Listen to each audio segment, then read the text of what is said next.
So I've been asked recently about some kicks, the basic maigiri, the front kick, and the stomping kicks as well. So I'm going to look at some variations on those and the targets that are most common for using those specific kicks. Obviously, conditioning of the feet is useful if you plan on using any of these barefoot, but let's be honest, most people wear shoes anyway. Regardless, even if you were barefoot, it doesn't take much conditioning at all for any of these attacks to be plenty effective. So the basic maigiri that most people teach uses the ball of the foot to kick, and this is great for a little bit of extra distance especially. And the most common targets for that specific method of kicking are usually the groin, or especially at angles, can be used into the knee or things like that. Of course, you can kick anywhere, those are just the most common ones.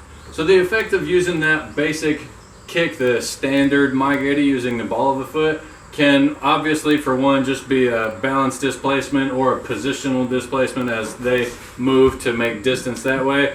It can make pain, although pain compliance is not necessarily a thing in actual combat, but can definitely be useful for potential damage to whatever areas you do kick with it. So the first most common variation of the maigiri is called a kakato, is the heel, kakato giri. And so this variation of maigiri is actually stronger structurally because you don't have to worry about the smaller bones of the foot, possible misalignment and things like that. The only downside is that you have to be a little bit closer to make sure that you don't get any hamstring hyperextension there. But it is super strong. It's a great kick, probably one of my favorites. The most common targets for that specific kick are into the knee or leg because you can't get quite as far in with the heel into the groin that way, but that is definitely just as doable.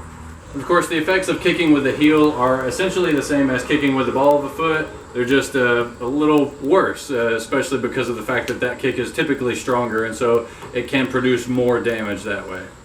So the next variation, depending on what school you're in, is usually either known by sumasaki geri or sokusen geri. It's kicking with the tips of the toes. And obviously this one is more difficult to develop because most people have kind of sensitive toes, so it takes a little bit longer to develop, but is extremely useful for people in modern times, especially because most people wear shoes.